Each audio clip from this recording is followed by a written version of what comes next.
আজকে একটা হাত নিয়েছে, এই হাতের সম্বন্ধে কিছু দেখুন। এই হাতের গঠন বা হাত সম্বন্ধে বলবো কীরকম হাত হলে মানুষ সহজে সুযোগ আসে এবং সহজে বড় লোক, মানে কী বলে, লাখপতির উপরে উঠে, লাখপতি হয়ে থাকে নিজের প্রচেষ্টায়, নিজের ইচ্ছা এরকম হয়ে থাকে, সে জায়গায় একটুখানি বলবো।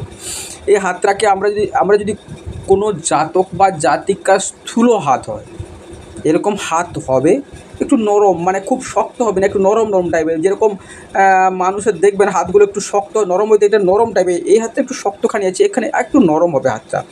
এবং দেখবেন এই আঙুলগুলো খুব একটা সোঁচালো আকার হবে না, একটু চাপটা মতো হয়ে থাকবে। এই দেখুন এইরকমই হয়ে থাকে, আঙুলগুলো ছোটো ছোটো থাকবে, চাপটা থাকবে। এবং এই যে দেখুন এইভাবে সোজা হয়ে থাকছে, এবং হাতটা কিন্তু মোটা।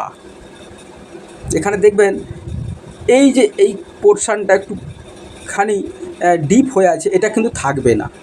এটা ঠিক স্থূল হাত বলতে পারছি না, এটা স্থূল হাত নয়। স্থূল হাত হলেও টাইপের হলেও পুরো স্থূল হাত নয়। স্থূল হাত হলে কী হবে, এই জাতক জাতিকারা নিজের প্রচেষ্টায় এবং ভাগ্য এদেরকে টেনে নিয়ে যায়। অনেকে বলে না, কারো পাথর চাপা কপাল, কারো ভাগ্য সাথ দিয়ে থাকে, বলে না ভাগ্যবানের বোঝা ভগবান বয়ে, অপরার কপাল বয়ে,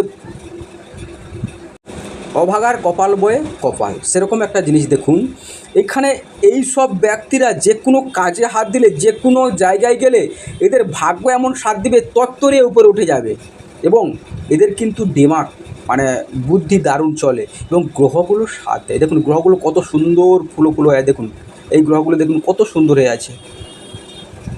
এখানে আঙুলগুলো দেখুন কত সুন্দর হয়ে আছে, এবং নিজের প্রচেষ্টায় সবগুলো দেখুন কত সুন্দর। এই পরিশান ছাড়া সব গ্রহগুলো, মানে একে লক্ষ্মীনারায়ণ যোগ বলা হয়। একজনের লক্ষ্মীনারায়ণ যোগ হলে যেরকম ভাগ্যর সঙ্গে সাথ দিয়ে সমান্তরালভাবে ইনকাম বলুন, কাজে বলুন, সব জায়গাতে গিয়ে থাকে, সেরকম এই স্থূল হাত ব্যক্তিদের, ওনারা যে কোনো জায়গায় যাবে, যে কোনো পজিশানে গেলে ওখান থেকে কিন্তু ওরা কাজ বাগিয়ে নিয়ে আসতে পারে, কাজ করতে পারে, বিনা বাধায় কাজ অতি সহজে যে কোনো কাজ করে বেরিয়ে আসতে পারে, এইটুকু বলতে পারে। এবারে আরেকটা জিনিস দেখবেন, স্থূল হাত ব্যক্তিদের হাতের রেখা কম থাকবে, হাতে অত বেশি রেখা থাকে না, এবং এরা কিন্তু ছোট ছোট সরু সরু সূক্ষ্ম সূক্ষ্ম রেখা থাকবে, খুব মোটা ধরনের রেখা থাকে না, সরু রেখাই থাকে। এটা কিন্তু দেখবেন হাতে খুব রেখা কম থাকে। দেখবেন শ্রমিক শ্রেণীর মতো হাতে রেখা কম থাকবে, কিন্তু এদের হাতটা নরম থাকবে, এবং গ্রহগুলো খুব ভালো পজিশন থাকবে, যার জন্য ভাগ্য সাথ দিয়ে ওরা কিন্তু অনেক অনায়াসে কাজ করে বেরিয়ে যেতে পারে। নমস্কার, চ্যানেলের সঙ্গে থাকবেন, সাবস্ক্রাইব করুন, ভিডিওটা শেয়ার করে দেবেন।